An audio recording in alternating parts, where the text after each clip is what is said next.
Yep. Well, now we need to wait. I'm sorry, everybody. We're just waiting. One of our supervisors is joining by a phone, so we're just checking.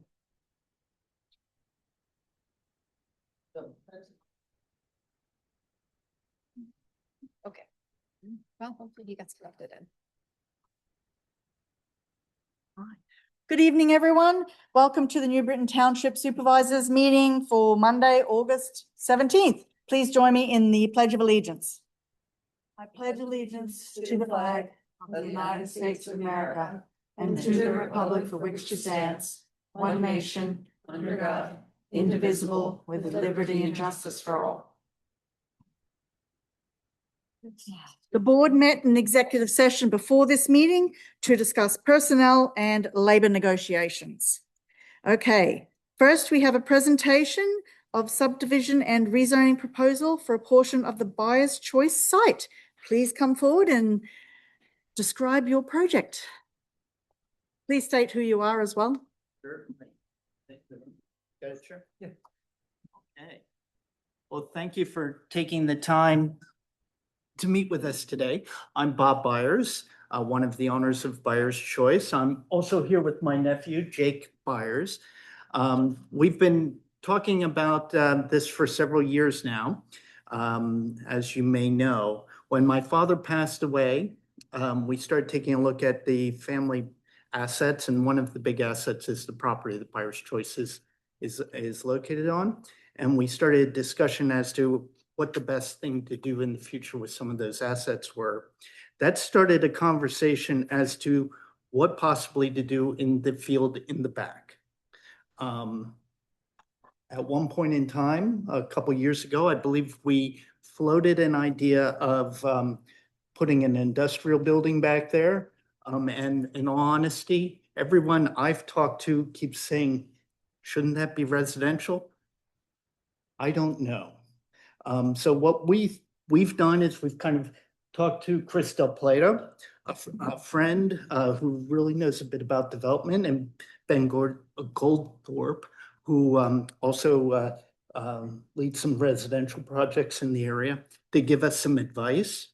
And we kind of wanted to start a dialogue with the township as to what the best route might be going forward for this property. Because we certainly have our perspective, but we'd like to talk to the community and make sure we're including what you guys think as well. So with that, I'm going to turn it over to Ben. Sure. Well, thank you. Appreciate everybody taking the time this evening. As Bob said, my name's Ben Goldthorpe. I'm a local real estate developer. I live in the township. I live about a mile from Bob's property, so I drive Schoolhouse and County Line all the time. My office is over in Colmar, and so I'm constantly kind of driving back and forth and living in the community with everyone here. And so when I heard from Bob and Chris about this opportunity, I was excited to be part of the team and be in front of everyone. And so just big picture, what the property is, it's roughly 26 acres. Buyer's Choice building is on The whole property. The whole property. Sorry, okay, thank you. Yes. And so his building post potentially development would be on a 14-acre tract, and then it leaves a 12-acre tract out towards Schoolhouse Road. So they looked at two different choices. One is what we call the by right choice, which is a 50,000 square foot industrial building. And then there is an alternative choice that would require either a variance or a change in zoning for a residential option. And so I'll just stand up. So here's access to Schoolhouse. We're proposing a cul-de-sac that would be owned and maintained by a homeowners association. It's a total of 34 townhouses, which is roughly 2.8 units per acre from a density perspective. We did look at what WB has as far as density. They're roughly 3 units per acre, and there's a townhouse community that's built in the 90s over here that's a little over 3 units per acre. So we were trying to be aware of what our surroundings are. Over here is a piece that Hallmark built a few years ago. It's 5 single-family homes. And so, as Bob mentioned, when looking at an aerial and looking at the big picture, the idea of residential might make sense here and wanting to get everybody. In addition to the open space, we also show emergency access. What's there today is an existing driveway that comes to an existing parking lot. That parking lot would go away, and stormwater management would be put in its place. From an overall pervious perspective, right now there's about 1.5 acres of impervious with the parking lot and the road. Post development would be roughly 3 acres of impervious. Would be an additional acre and a half of impervious, but then used previous. We've proposed a trail connection. The township's aware that Bob Cotton Park is envisioned safe for north. Up that way is Bob's Cotton Park. We're not married to any of these specifics. Obviously, we have to go through the land development process. The specifics of it. But tonight, we're just here really to ask, are you open to the idea of residential or the concept of it?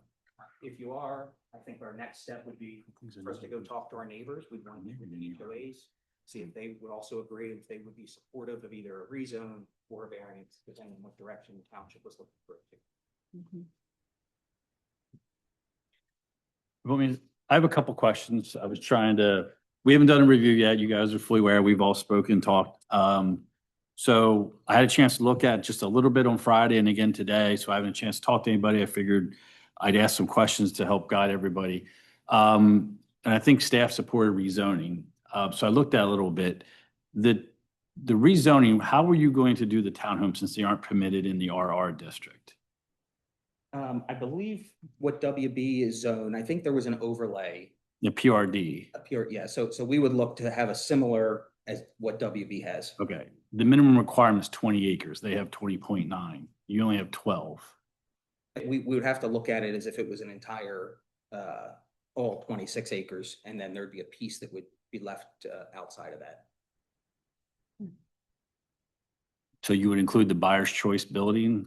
I think as far as the application for a subdivision, there needs to be a lot line. So I guess there's a specific there that we would need to work through. Okay. Sorry. All right, because we didn't really get into that at staff level, so. Sure. All right, so the only way to do a PRD would be, you need 20 acres. That's what Colebrook development is, and it's different types of housing, it's not, because with the other townhomes we have in the community are mixed use, so you are permitted to do a mixed use like we have with Toll Brothers Birch Run over in County Line Road. And I did not realize that townhomes aren't permitted anywhere else except as part of a mixed use or a PRD here in the township. So that question was raised. All right, so And I think we're open to working with the town if they like the concept, whether it's a mix of townhouses and twins. I think that's what WB built. We're open to the mechanics that work best for the town. If you think it's a variance or you think it's a rezone. we had led you down the path of the rezoning without, just at staff level, but now that I looked in a little bit more, I'm not sure but you're looking at the whole property. That would be something for the attorneys to decide if that's palatable or not. Because that's the only way to do, I wouldn't recommend a rezone and then you need a variance. And so a use variance may be easier where it is what it is. Here's the layout, everybody's happy. So that's the two paths, and we didn't really get into the details yet of that. So, okay. That was a big question I had. And I know that was discussed a little bit. And the other thing was, I think the feedback I've gotten before, and I've already let you guys know, is access to schoolhouse. So maybe that's something the board could weigh in on. I still hear that they prefer not to have access to schoolhouse, but I think that's why you're here to hear it from them, not me. So, well, I'm going to ask on a follow-on question, Craig, are you allowed to have singles if we rezone this to? yeah. Yes, singles are permitted. Singles No are. matter what residential we do, you can do single families. It would Without doing a P? PRD. Yeah, PRD they wouldn't go the PRD route. You would just do it by right, single family. Do you know how many single-family houses would then be allowed? I'm guessing it's very similar to next door, about 5 to 7 lots probably. I mean, if that's the direction you want to go in, they might to pick up a few more homes. It's very tight at schoolhouse as far as getting a lot in there, but Yeah. they may need some minor relief, but you would do that as a variance, not as a rezone. The other property that you're referring to, the Hallmark Homes one is not as narrow as Schoolhouse. They have more frontage to actually get 2 lots along Schoolhouse. And when you're driving by, everybody sees the 2 big homes out in front. Right on school. They do not have that much lot. I think you only have like 150 feet. So it's very obviously narrow. Yeah, I can-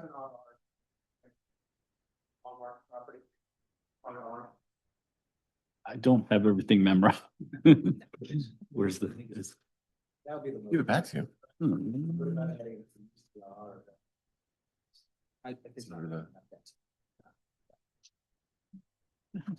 I can say that I do live off Schoolhouse and I'm not sure how I feel about another opening on that corner. I'm Yes, honest to yes, say, it would be to do residential. That would be the most logical place to come out. But I'm not sure. I'd have to look at some studies and stuff to see how that would affect. We have school buses, we have now, it would be Tough corner 3 anyway. openings, or 4 openings 4, in a right, small area. So, Corner there. yeah. I think from our perspective, we're open and flexible. The idea really is everybody open to townhouses and residential here? If you are, we can bring in traffic engineers and we can do studies on multiple accesses, right? Do we flip the community and take access off to county line? What do the traffic engineers say there? Do we keep the access here? What do the traffic engineers say with this? And we'd follow what everybody's recommendation was. So I don't think. Then let me interrupt you. Yeah. It doesn't, I would say they don't want access to Schoolhouse. So like I said, at staff level, if it's gonna be something higher density, it would go out to County Line Road. Okay. It doesn't matter. I wouldn't want you to spend my own. Okay. They're gonna say it's fine. That's not the, Not the point. well, if it was by right, you would do it that way, but you're asking them to rezone something to a higher density. If they went that path, I'm assuming they would want everything going out to County Line Road. And I think the buyers are open to that discussion. I would be open to residential use, but not what you have pictured there. Could you describe maybe what you would be open to? Singles, twins, but not the townhouses. We have a lot of complaints from current residents that area of the township is highly developed already. And I think that would go in. I know there are townhouses next door, but there's singles on the other side too. So I'd rather see something, if it's residential, other than townhouses. I would say that I would really want to get more input from our community. You mentioned kind of afterwards, seeing whether they would be open to it, but I would almost want to know ahead of time. I don't know the residents in that particular area with those 2 developments that are there. I want to give you a compliment that Buyer's Choice is an absolutely beautiful property that I love in our area. It was my place to vote for a long time, and I always said I had the prettiest location to vote at. So I'll be honest, my first choice would be to allow the township to conserve it, if that's even an option, but just throwing it out there. Aside from that, doing whatever we can to preserve as much open space and natural beauty. I think that's what sets us apart as a township in Bucks County. We hear a lot about suburban homes and being in the suburbs. We don't really hear much about being sub-rural, which is what I feel like we are. I don't even think that's a word. I think I just made that up. But, we're kind of where we're located. We're not rural, but we're just off that. And I know myself included, a lot of people moved here because they wanted to be close enough to the things they needed to get to, but also close to farms, close to open space. And our open space survey certainly confirmed that. So I just really want to hear what our EAC wants to say about our planning commission, the neighbors. Mhm. And before saying I'm for or against, because I really think I want to take into consideration what the community wants. Understood. So. I think my biggest concern right now, well, two pieces. I think the density and the access on Schoolhouse. I think the access point that you're showing here with the two new Colebrook and the Hallmark Homes development there already, that is a bad corner. I travel it every day. I live right up the street, and adding another access point with that many houses accessing the road there is going to be a problem. I agree that, what you're saying, that residential maybe makes sense there. I would like to hear from the neighbors, but it is all residential surrounding it. But I would like to see less density. Maybe the access point's okay if we're talking 5 houses versus, what you have shown here. It's just, it's a concern for me having that corner like that. We weren't able to get Bill. No, we were not able to get Bill again. So, okay, so I think you've heard from all of us. Could And I you've maybe heard- ask it, how, the comment about open space? How realistic is that? Just because before we go spend more time and money meeting with neighbors and, doing. Would direct you to Nick. Process. I'd be happy to share. So New Britain Township is one of the few communities that has a dedicated earned income tax specifically for the purpose of preserving open space. So the township does have resources available. There is a process by law the township has to go through to acquire any kind of property regardless of the purpose. But if that is of interest to the owners, we'd be happy to entertain more detail what that process looks like. Anything else? No, I don't, no, I appreciate everybody's time. Yeah, It's thank great. you. Thank you Thank so you. much. This is the you. feedback we were looking for. So thank you very much. Thank Yeah, you. we'll also go, is it okay if we reach out to neighbors in the HOAs? Everybody's okay with that? Do Absolutely. we have a problem with that? For, It's, Yeah. based on what plan?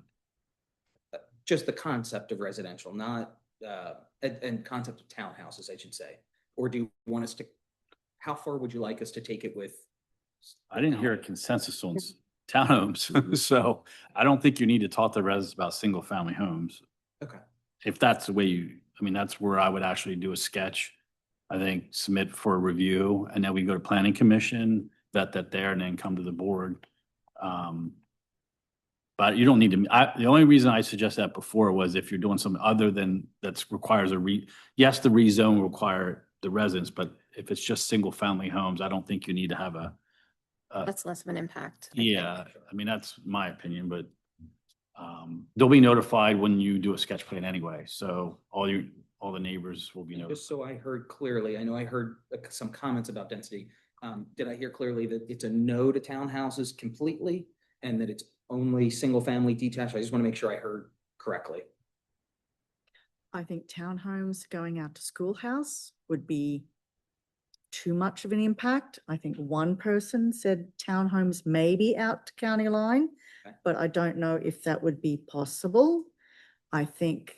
That's not a great It's- intersection either with. No, but I'm Richardson saying and that was the everything only, else. that was, Yeah. it all depends on what the load would be like with how many trips.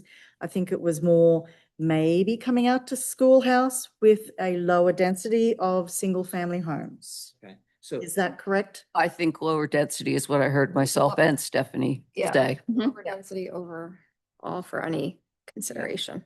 So I think just so we're all, I think, being transparent, not to put Bob on the spot, but my guess is that the industrial by right, it would be a better plan for them as a family than 5 or 6 single-family homes. Mhm. And so if there's an opportunity for townhouses coming up to county line, it might make sense for us to do that sketch and maybe come back a second time and present that to you. Well, what would be the traffic? I know that the moment the road that you have on that property does it take only cars at the moment? It's quite narrow. You'd have to re-engineer a road. It's not really a road, it's a driveway, right? I mean, it's for the Fairly- business. It's fairly, we have bus traffic that comes in and Oh. buses drop off for the visitor center. That's what they go back there and park and that. Oh, kind of okay. thing. It's 2 lanes wide and yeah. I mean, it might need some work, but it's not just a narrow driveway. I'm not sure. That would need a little more engineering Hmm. information from We us. can always submit something or talk to our engineer. I mean, to me, the next step is because we typically get sketch plans, we go to planning commission, I do a review, so we can get down to what are the issues? Honestly, a couple of your projects have been, here's one plan, here's another, we actually review both. And I think we had one where it was apartments versus towns, and, that took a year to go through, but we ended up, vetting which one was more palatable to the board. So if you want to take that, I think that you're only going to get an answer if you submit something official, so. And I think go to planning commission, neighbors will be notified and have a rezoning with this option versus this option, but. I mean, we had another developer just come in with 3 different plans on a property of 27 acres, fully, survey, natural resource. That's the other thing. You haven't really done any survey yet on this property, right? Of the natural resources. Natural I think. resources, like the floodplain soil. Not recent one. Not a Yeah, recent so most of the developers for a sketch have come in with that, so then we can evaluate how many waivers, variances you need. That would probably get you to your answer. And then you'll get input from the neighbors who will be notified as well. Mhm. Yeah, thank you. Appreciate Okay, it. Thank you very much. Thank you. Okay. All right, moving on to motion to consider consent agenda. We have A, approved minutes of August 3, 2026 Board of Supervisors meeting. Thanks. B, approved regular bills list dated August 13, 2026 for an amount of $91,382.33. C, approved prepaid bills list dated August 5th and August 13 for a total amount of $307,774.16. D, approve escrow release number 1 to Holton Contracting, Inc., 4645 County Line Road in the amount of $8,379. And E, approve change order number 1 for the 2026 road improvement program to adjust the contract start date to September 8, 2026 and extend the contract time period to 52 days at no cost. Do I have a motion? Motion to approve. Do I have a second? I'll second that. Are there any questions or comments from the board? I just have one comment to our finance department that before any escrow is released, that we make sure that everything's paid up to date. Thank you. Okay, any other comments or questions? No? Anything from the audience? No? Okay, I'll call the motion. All those in favor, please say aye. Aye. Do we have Bill at all? No. Okay. Wasn't able to get on. All right. On to action items. Number 1, consider a motion. Okay. Sorry, flipping pages. Do I have consider a motion to enact ordinance 2026-3, appointing the Bucks County Tax Claim Bureau as the collector of delinquent real estate taxes. Alex Nagy, would you like to enlighten us? So just to recap, we spoke at our July 13, 2026 meeting, and the board moved to advertise this ordinance, which would establish a penalty, interest, and fee schedule for the collection of delinquent real estate taxes by the Bucks County Tax Claim Bureau. Ordinance has since been advertised in accordance with Second Class Township Code, and the board may now act to adopt it. This ordinance would establish the Tax Claim Bureau's hybrid method under the Municipal Claims and Tax Liens Act, which would shift collection costs to the delinquent property owner rather than deducting the amounts from what the township receives. Therefore, we would get 100% remittance of delinquent taxes to the township, up from 95%. In terms of budget impact, adoption would be required by September 30th, 2026 for the new structure to take effect in 2027.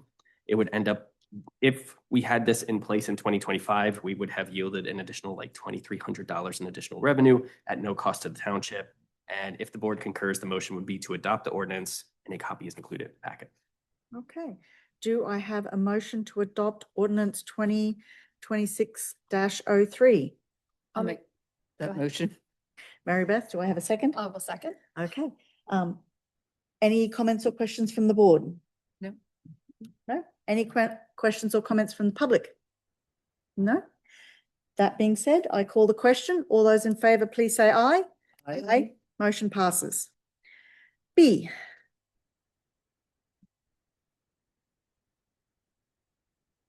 Okay. Consider a motion to authorize drafting and advertisement of an ordinance to reduce the registered gross weight, vehicle weight restriction of the Keller Road Bridge from 54,000 pounds to 10,000 pounds. Nick? Yes, good evening. So before you is an update on the Keller Road Bridge. I know this has had a lot of discussion over the course of time. The bridge has been closed for several months as it has needed some repairs. Most of those repairs have been made. There is due to some material issues. There is a little bit that is still outstanding. The issue of noise, which I believe is the original concern, has been significantly mitigated. I'm advised that it's not 100% mitigated, and we've been working to have some resident outreach there locally. It has been assessed by a structural engineer who has determined that it is no longer capable of meeting the 54,000 pound limit that it currently is signed for. And by ordinance, it can be reduced to any lower number. They're advising that it be lowered to 10,000, which is for passenger vehicle size. If you were to do that, it could be reopened, and it would be signed accordingly. And they would advise doing more frequent structural engineering assessments to make sure that it is continued to support that in the event, to prevent something more drastic from happening. That being said, as part of the 2027 budget process, we are going to discuss, and we can, launch it a little bit tonight here, in order to permanently mitigate the issues there or to replace the superstructure, which is kind of the underlying structural issue. That is approximately a $200,000 fix. And so kind of the higher level question here is this something that there is interest in pouring additional assets and resources into to repair? The bridge has been closed for a period of time. It is, my understanding is this road was kind of a cut through to get through two other more thoroughfare roads. It has been closed for a period of time, and I personally, in my time here, have not heard of any major concerns of it being closed.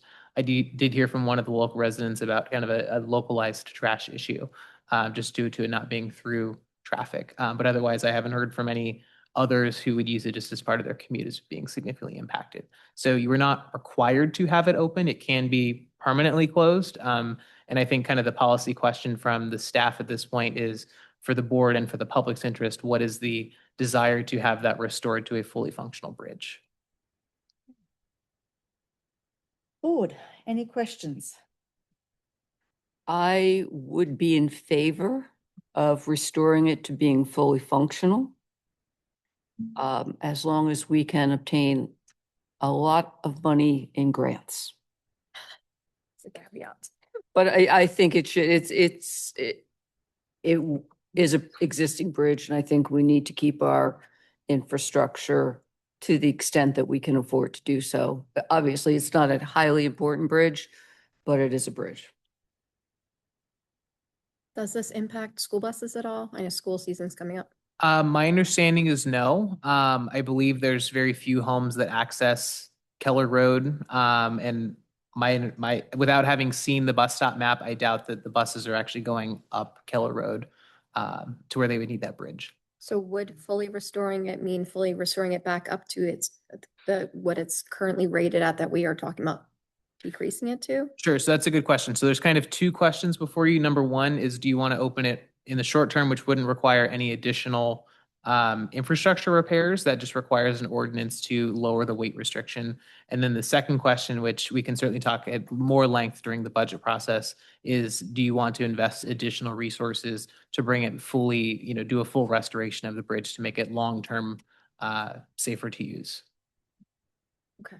Have we seen any concerns from the police department or from other emergency services with having it closed? Has it affected anything? Right.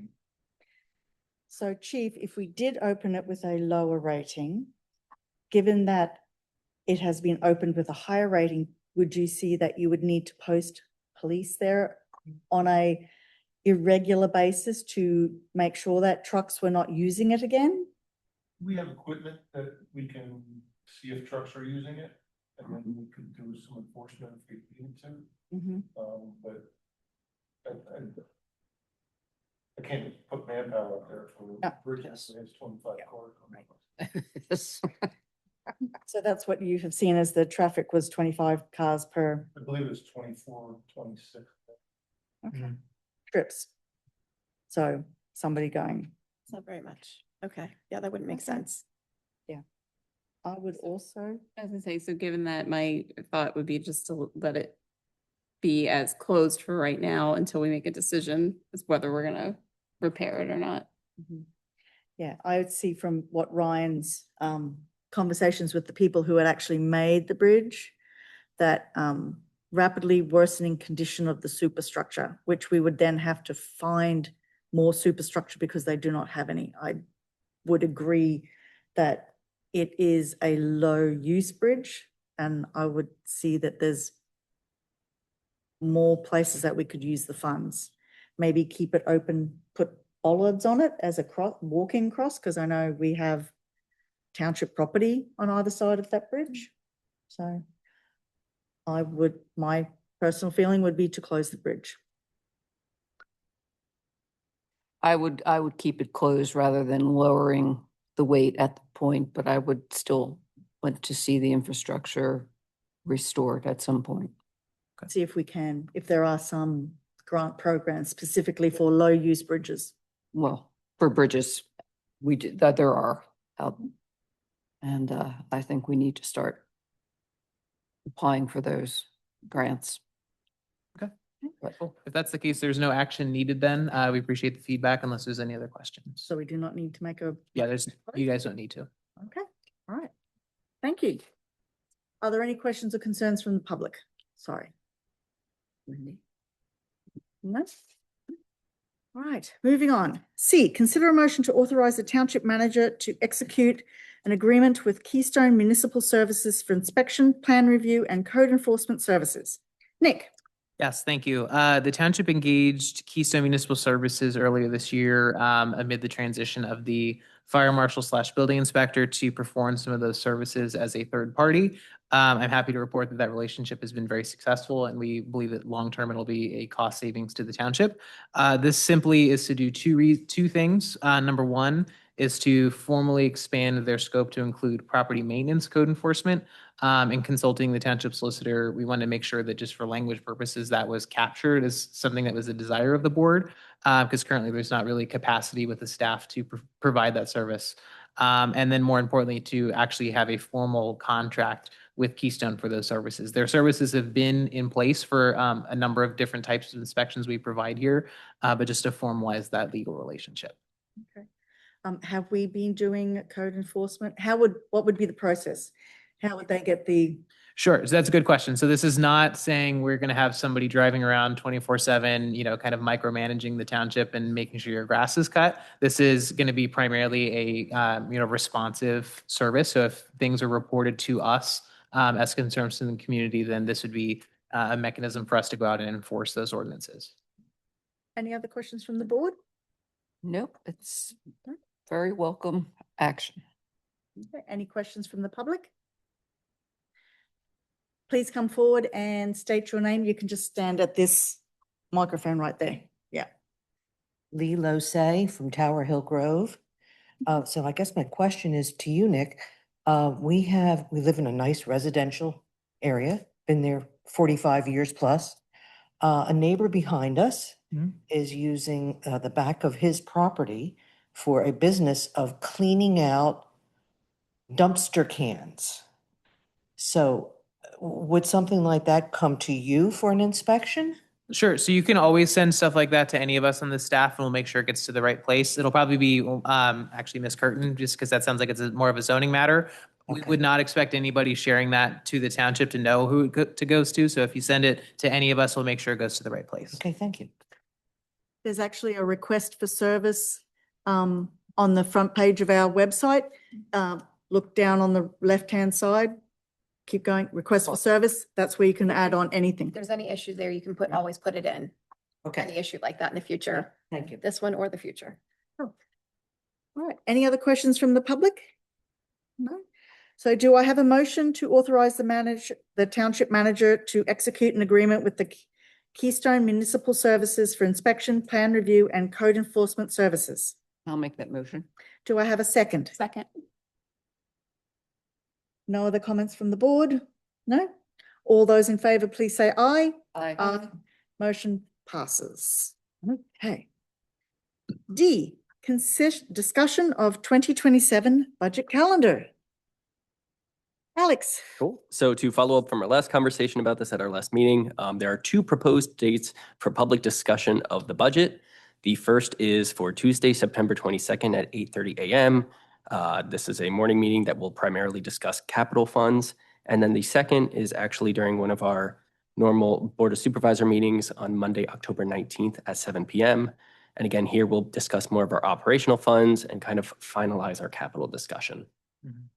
And this is the kind of the working through development of the budget. It would still be coming to the board in November to authorize as required by law, followed by enacting or adopting the budget in December. Okay.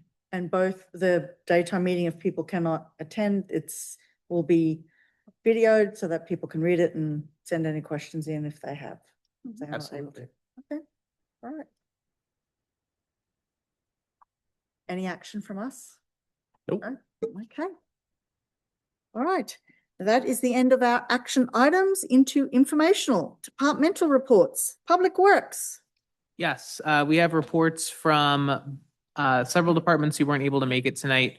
The Public Works Department has spent the vast majority of their time working on drainage, especially after a couple of heavy rainfalls that we had in the month of July, on top of helping facilitate the 4th of July parade. And then, if I may, I'll go right into Parks. The Parks Department has been primarily spending time maintaining our properties. This is kind of the high watermark time of season to cut the grass at all of our parks. And you can see there in their reports that they have been doing vast majority of their time there. I can also report that they are working on getting the ball fields ready for the fall sports season.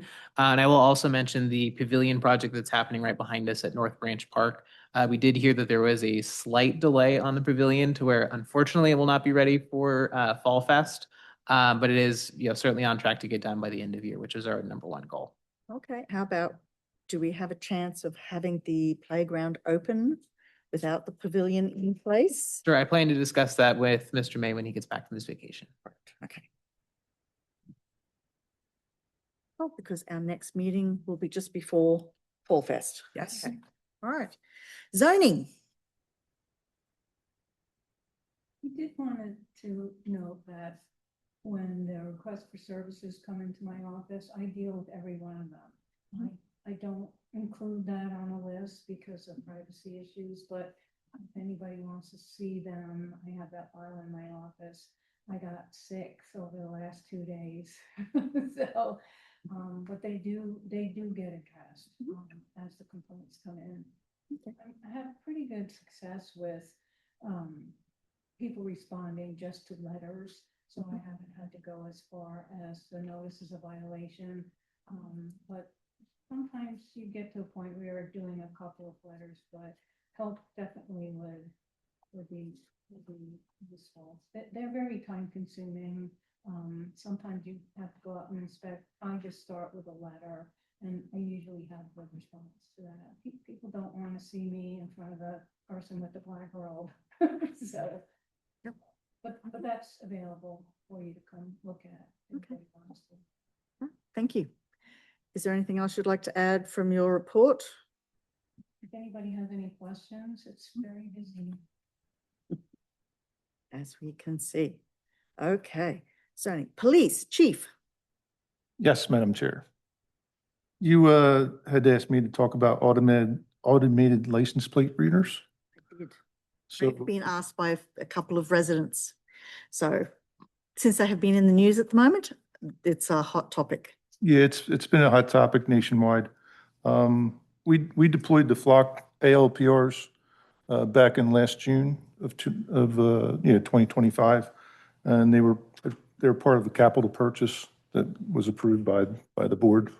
So the information that's collected and available for retrieval by users does not constitute personally identifiable information. These systems collect and identify license plate numbers and vehicle descriptions, not people. So we're not invading people's privacy. We have policies and procedures for their use. As with all law enforcement sensitive systems, They're for law enforcement use only. So some of the recent publicity on ALPRs was they're being misused by officers in the departments, and those officers were terminated from their jobs. So we had the same policies. If one of our officers is found to be violating the policy, they could face discipline. The data, there's a lot of concern about the data that the ALPRs collect. We own that data. It's currently stored for 30 days and then goes away. We decide who can access it. We do get requests from other departments nationwide, basically, to be able to access the data, and we choose who we want to share it with. We do not share data with any federal agencies. I know that's another concern. And as with any automated system, officers must verify the data before they take any action. So if we get alerts when there's a stolen license plate, that goes through the township. If they stop the vehicle, well, before they stop the vehicle or initiate a stop, we have to verify that the vehicle is actually in NCIC is being stolen. So anything like that, we always have to verify. Sometimes we get hits on expired registrations. We have to verify it before we can actually stop the person. To date, we've used the ALPRs to resolve over 20 incidents. They've been very instrumental in investigations and keeping the township safe. If the flock ALPRs are very visible, so people can probably figure out where they're at. So one of our concerns is making sure they don't get damaged, because that's kind of been a thing now too. People have been cutting them down. One thing is flock has been under fire. For some reason, they're the only ones that are under fire, but there's probably at least 10 other companies that have the ALPRs. So what some of the changes they're making, they're going from a 30-day retention to a 7-day retention period. We can put in requests to retain information longer if we're doing an investigation, we have a lead on something. They're also adding what offenses are permissible for outside agencies to access data, so we can control those permissions if we don't want them to access data for certain reasons. They're also adding an audit assistant, which detects abnormal use and proactively will disable the user's account until it can be looked into and verify what their activity is. And then they're also improving the data security. So that's kind of a summary of ALPRs and what they do. I don't know if you have any other questions that I can try to answer. So I'm just going to ask a couple clarifying questions. Are we using the flock system? So, because you Ours just are said, flock, yeah. so we will be going to the 7 days Retention period. retention. And then you actually have control over who has access to our data. Yes, So you have, if another department says, we would like to see everything from here, you get to say, you get to control who Yes, we sees it. do. It's not an yeah, automatic. they have to send a request to us and then Okay. we determine whether or not we're going to get them access. I have a question. Does that also include Flock itself, the company, or do they have access to the data we're collecting? No, well, they store the data, but they don't access it. Okay, so it's stored Data with be- them. The data belongs to us. We're Okay, the only ones but that have access to it. They don't have access to the data unless they ask for permission. Right. They're not law enforcement. They're not allowed to have Just access to it. sometimes people don't pay attention to the law, as we know. How many departments around us actually have them as well?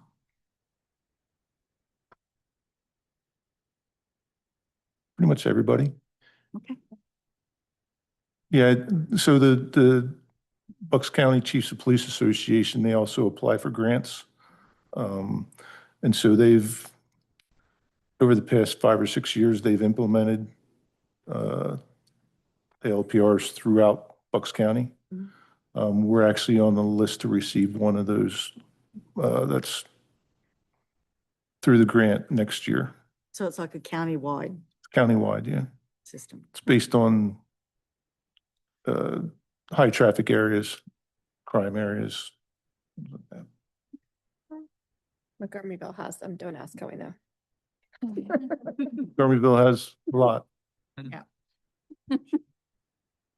Are they used? You said you get notices if there's a license plate shows it has an expired registration?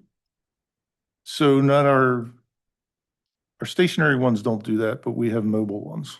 Okay, so if you're following a car and it can tell you that the registration has been, so what, if you can tell us in a public meeting, what would be the process for verifying that alert that you're getting through the flock system? Is to put the officer has to run the license plate through NCIC. Okay. And then it comes up whether or not it's still expired or I'm going to ask, what is NCIC? National Crime Information Center. Some people don't know the acronyms. Okay. All right. Well, thank you for that, Chief. Is there anything else you'd like to add from your report? Do you have any questions on my report? How did you go with the school Christmas in July? Christmas in July, we actually 30 area youth benefited from Christmas in July. We pretty much had this room filled with school supplies that were mostly donated. So it worked out well. Good. And those that couldn't come on the day that we did it, we put backpacks together for them and they came and picked them up. Okay, great. Yep. And I'm going to ask you Battle of the Badges blood drive. Yeah, so unfortunately, the fire department beat us. But I think it was rigged because we did it at the fire department, so. But yeah, we collected 43 pints of blood. The fire department recruited 27. We recruited 18. And we had at least 8 of our officers that actually donated. You need neutral territory next time. Yeah. Maybe the EMS, since it's right next, it's in between the two of them. And some of them are firefighters. Ah. School. Okay. Any other questions about the police? No. No. Finance. Cool stuff happening in finance. We are 58% of the way through the year, and our general fund expenditures are currently at 52%. So that is awesome. On the revenue side, our real estate tax collections have come in at 97%. That's approximately 2.8 million across all funds. Which is due at the end of the month. There's some property taxes due. I've got to bring it with me. In terms of other actions going on, account consolidations. So we've successfully closed 19 accounts, which have significantly reduced our monthly reconciliation workload, which I will get to enjoy in September. 8 certificates of deposit have matured and been returned to their respective funds. And following a cash flow study that was presented at the last finance committee meeting, we established a new single 6-month CD at 4% interest with Penn Community Bank for $5.5 million. I'll share how it's allocated. That's 3.1 million from open space funds, 1 million from general reserve fund, 1 million from the capital fund, the stormwater management portion of that, 200,000 from liquid fuels, 100,000 from streetlight, and 100,000 from highway equipment fund. And the timing is perfect because again, it's 6 months, so it opens all back up right around the beginning of the year. At that point, we'll reassess and then reinvest into probably a combination of either a 6-month or a 1-year CD. Additionally, Univest now exclusively holds open space funds, and our Pliget accounts, which manage township credit cards, have been consolidated from 5 accounts to just 1 account. So in terms of reconciliation, this is very exciting in finance. We also did a partial internal audit of the Parks and Recreation Fund. Of the approximately $1.5 million in that fund, 1.23 million is allocated to capital, 225,000 is allocated to operations, and 115,000 is allocated to veterans. I'm not going to be separating these into separate bank accounts, but they are all going to be tracked separately on the books so that anybody can come and ask me and I can pull the information pretty quickly. Aside from that, the department's primary focus right now is the preparation of the 2027 budget. We are also continuing to evaluate credit card processing vendors, review ongoing finance policies, manage escrow administration, and we're planning a deeper review of fees in lieu collected from prior years. But budget is the focus at the moment, so. Cool. Okay. All right, great. Any questions from the public for our finance director? No. Township manager. Yes, thank you. So July was my first full month working for the township. Very happy to be here, and I've been spending a lot of my time getting to know not only the staff but also our external service providers. Just last week, I got a chance to tour the Chalfont New Britain Township wastewater treatment plant over on Upper State Road, which I would certainly love to extend that opportunity to the board. If you haven't gotten to see what happens after you things go down the drain, it is quite an educational experience. And there is a lot of science behind it, and it's right in our backyard. We've also been talking a lot internally about just making some process improvements. When I got in the door, there were some pain points that were discussed as areas of opportunity for improvements here. And so we've been talking about that. Also on the EMS front, there was a little bit of discussion at the last board meeting. Just to provide an update, we did receive report that the Shalbritz 2025 audit and their QuickBooks conversion have been completed. And then the outstanding requests that we have for information, we expect to hear back from them shortly. And then last to mention, collective bargaining is ongoing with the Police Benevolent Association. And we also had a chance to host our staff picnic for the first time in a long time, late in July, which I believe was very well received. And then I am also going to kick it to my trustee number 2, Alex, to share a brief EAC project update. Yes, so the North Branch Park Basin planting scheduled for October 8th is kind of well in the works. Kathleen Davis has been spearheading that. She's awesome. But I kind of wanted to let you know that letters have gone out to residents in that surrounding area, just kind of with an update and ask for volunteers, and then some feedback and things like that. So they were sent a letter today, along with a drawing and a rendering of what that planting is going to look like. And then they were advised that they can come to the next EAC meeting if they have questions or concerns or just want to get more involved or more in the know. So that went out today to residents. So thank you.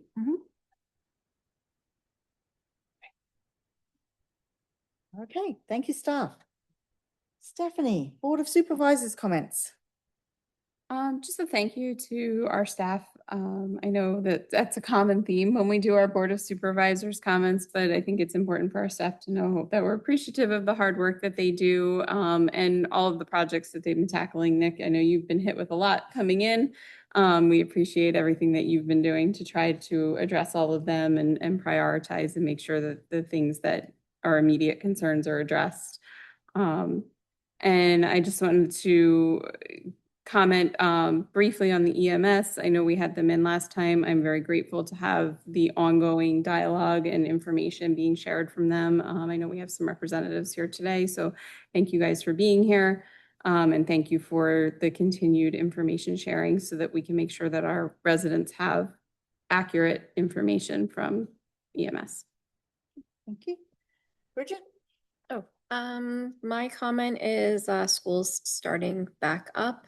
I know obviously our police, they did their donation drive. Sometimes you might see other areas, so consider donating if you are able to.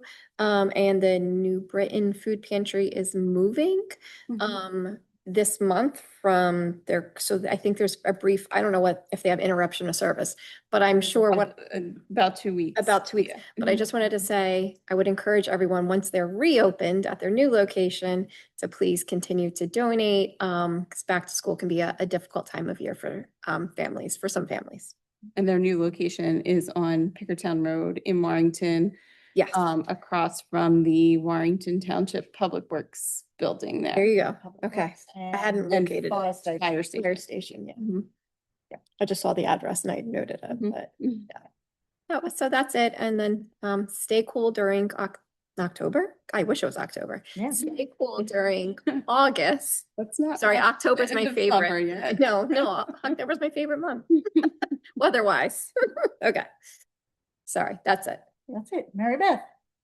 I just want to say thank you to staff. I'm seeing a lot of progress of things that have been on the list to get done, especially closing out those accounts, making sure the money is invested to bring in revenue.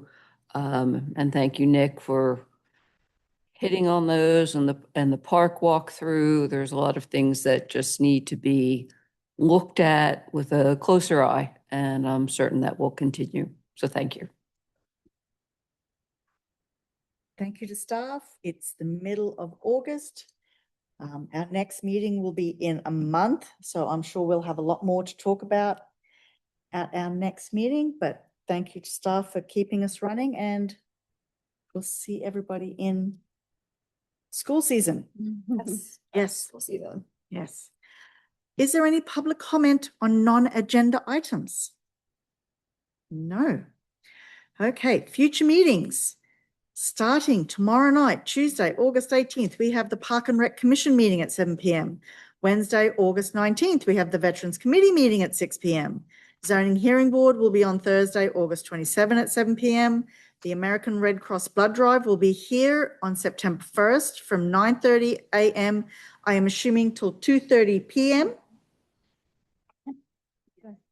Otherwise, it's going to be a blood drive that could entice other people. Planning Commission meeting is Tuesday, September 1st at 7 p.m. I will note that that will have the Walnut Street project on there. If public would like to come and listen to the discussion from the public, from the Planning Commission and from their building, the people who are building it. Then we will have the EAC meeting on Wednesday, September 2nd at 7 p.m. The township office will be closed on Labor Day. It's that close. Monday, September 7th, and mobile office hours for September 9th. Did you say the wrong name? Yeah, the date's not updated, September 9th. it says September 7th. So Monday, September 9 is Labor Day. Labor Day, September 7th, mobile office hours are September 9th. Okay, sorry. Of course. So mobile office hours for both of our representatives will be on Wednesday, September 9th. What's that? Is that rain? Yeah. Oh. Yeah, it was thunder. I heard earlier. We're getting all that rain we needed. From 10 a.m. to Yay. 12 p.m. Our next meeting will be September 14th at 7 p.m. in this meeting room. Do I have a motion to close at 7:58 p.m.? I'll make the motion. Do I have a second? Second. All those in favor? Aye. Aye. Motion passes. Good night, everyone, and have a great day. What were you trying to?